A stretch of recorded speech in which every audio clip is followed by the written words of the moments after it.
आज हम उन आदतों की बात करेंगे जो एक दिमाग को लगातार बेहतर और ज्यादा स्मार्ट बनाती हैं।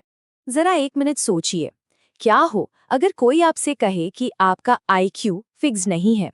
मतलब वो कोई पत्थर की लकीर नहीं है जो बस एक उम्र में तय हो गई।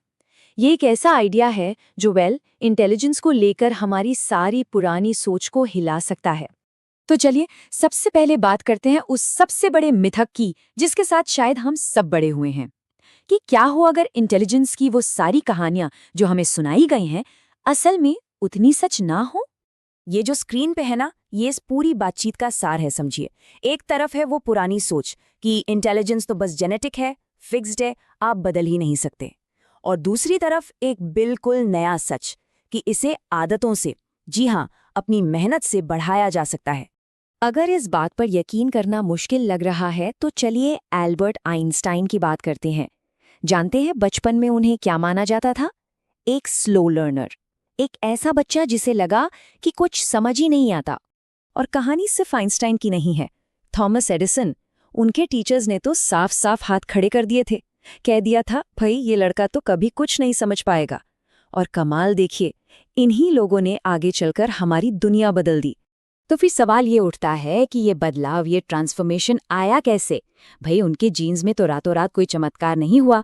बदलाव आया उनकी आदतों में। वो आदतें जिन्होंने उनके दिमाग को सोचने के एक बिल्कुल ही नए लेवल पर पहुंचा दिया। तो फिर आखिर वो आदतें हैं कौन सी? चलिए पहली दो आदतों से शुरू करते हैं जो इस पूरे बदलाव की नींव हैं, फाउंडेशन है। अनप्लग और स्ट्रगल। आसान भाषा में कहें तो ध्यान भटकाने वाली चीजों से दूरी और थोड़ी सी दिमागी कसरत। पहली आदत सुनने में तो बहुत आसान लगती है पर करने में उतनी ही मुश्किल। आदत है बिना फोन के सोचना। थोड़ा अजीब लगता है ना आज की दुनिया में, लेकिन साइंस ये साफ कहती है कि हमारा दिमाग लगातार नई इन्फॉर्मेशन भरने से नहीं बल्कि बिना किसी डिस्टर्बेंस के जब उसे गहराई से सोचने पर मजबूर किया जाता है तब ज्यादा स्मार्ट बनता है। तो बस एक छोटी सी कोशिश, रोज बस 20 से 30 मिनट बिना फोन बिना स्क्रीन, एकदम शांत। हाँ, शुरू में बहुत बोरियत होगी, शायद बेचैनी भी हो, पर यकीन मानिए यही वो पल हैं जब दिमाग असल में नए कनेक्शन बना रहा होता है, जब वो सच में ग्रो कर रहा होता है। अब आते हैं दूसरी आदत पर, स्ट्रगल यानी कि मशक्कत। और इसका सबसे अच्छा एग्जाम्पल मिलता है बेंजामिन फ्रैंकलिन के तरीके में। वो क्या करते थे? कुछ पढ़ते थे, फिर किताब बंद कर देते थे और उसे अपनी याददाश्त से लिखने की कोशिश करते थे। फिर वो मिलाते थे कि कहाँ-कहाँ गलतियां हुईं। इसी को कहते हैं असली दिमागी कसरत। और पता है इस पूरे प्रोसेस का सबसे ज़रूरी हिस्सा क्या है? वो संघर्ष, वो याद करने की, फिर से बनाने की कोशिश। यही वो स्ट्रगल है जो हमारे इंटेलेक्चुअल मसल्स बनाता है। तो अगली बार जब कोई चीज़ याद ना आए तो फ्रस्ट्रेट मत होइएगा। बस ये याद रखिएगा कि यही तो इंटेलिजेंस बनाने की असली एक्सरसाइज चल रही है। ठीक है, तो दिमाग को हमने शांत माहौल भी दे दिया और थोड़ी मशक्कत भी करा दी। अब अगला कदम क्या? अब बात करते हैं उन आदतों की जो सिर्फ जानकारी को असली समझ में बदलती हैं, यानी कि कनेक्ट और क्रिएट। तीसरी आदत है लिखना। लेकिन रुकिए, नोट्स बनाने के लिए नहीं बल्कि सोचने के लिए। लिखना एक तरह की सुपर पावर है। ये हमारे दिमाग में जो हजारों विचार एक साथ दौड़ रहे होते हैं ना, उनकी स्पीड को कम करता है और हमें एक विचार पर फोकस करने के लिए मजबूर करता है। इसे आजमाना है, बहुत सिंपल है।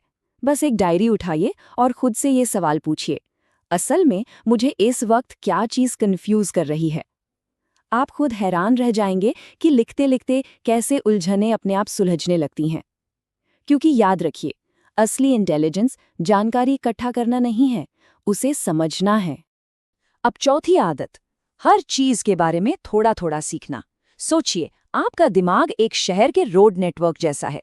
जितनी ज्यादा अलग अलग सड़कें होंगी, मतलब जितने ज्यादा अलग अलग आइडियाज होंगे, एक जगह से दूसरी जगह पहुंचने के रास्ते उतने ही तेज और क्रिएटिव मिलेंगे। दिमाग असल में अलग अलग फील्ड्स के आइडियाज को जोड़कर ही तो नए आइडियाज बनाता है। चलिए अब इस पजल के आखिरी दो टुकड़ों को भी जोड़ लेते हैं। ये आदतें हैं मेहनत और आराम के बीच एक सही बैलेंस, एक सही तालमेल बिठाने की, यानी ट्रेन और रिचार्ज। पांचवी आदत उस सोच को सीधा सीधा तोड़ती है जो हम सब कभी ना कभी सोचते हैं, अरे मेरी याददाश्त तो बहुत कमजोर है। सच पता ही क्या है? याददाश्त कोई टैलेंट नहीं है, वो एक मसल की तरह है और किसी भी मसल को इस्तेमाल करके ही तो मजबूत बनाया जाता है। तो फिर इस मसल की ट्रेनिंग कैसे की जाए? बहुत आसान है। कुछ भी नया सीखें तो उसके बाद किताब या स्क्रीन को बंद कर दीजिए और अब कोशिश कीजिए उसे किसी दोस्त को समझाने की, या इससे भी बेहतर किसी ऐसे को सिखाने की जिसे वो टॉपिक बिल्कुल नहीं आता। जानते हैं क्यों? क्योंकि किसी चीज को सिखाना उसे याद रखने का सबसे पक्का तरीका है। अब जरा स्क्रीन पर इस नंबर को देखिए, 4 से 5 घंटे। क्या आप यकीन करेंगे कि महान वैज्ञानिक चार्ल्स डार्विन दिन में सिर्फ इतने ही घंटे काम करते थे? ये बात हमें उस चीज की तरफ ले जाती है जिसे हम सबसे ज्यादा नजरअंदाज करते हैं, आराम। ये जो चार्ट है ना, ये डार्विन के दिन का एक कमाल का ब्रेकडाउन दिखाता है। सिर्फ 25% हिस्सा काम का, बाकी का एक बहुत बड़ा हिस्सा टहलने, सोचने और आराम करने में जाता था। पर ऐसा क्यों? क्योंकि हमारे दिमाग को नई जानकारी को प्रोसेस करने और उसे लॉन्ग टर्म मेमोरी में स्टोर करने के लिए वक्त चाहिए होता है। और यहीं से निकलती है हमारी छठी और शायद सबसे जरूरी आदत, दिमाग को आराम देना। एक बात हमेशा याद रखिए, हमारा दिमाग कोई मशीन नहीं है जो लगातार दौड़ती रहे। असली अपग्रेड रेस के दौरान नहीं होता, बल्कि रेस्ट के दौरान होता है। बोरियत और खाली समय दिमाग की कमजोरी नहीं, बल्कि उसकी बैटरी चार्ज करने का तरीका है।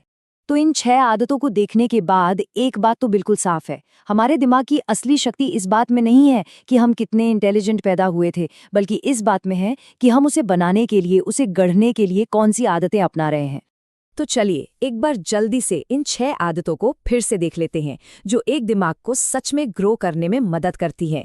बिना किसी डिस्ट्रैक्शन के सोचना, जवाब ढूंढने से पहले खुद स्ट्रगल करना, समझने के लिए लिखना, अलग अलग आइडियाज को आपस में जोड़ना, सिखाकर अपनी मेमोरी को ट्रेन करना, और हाँ, सबसे जरूरी, दिमाग को रिचार्ज होने का पूरा मौका देना।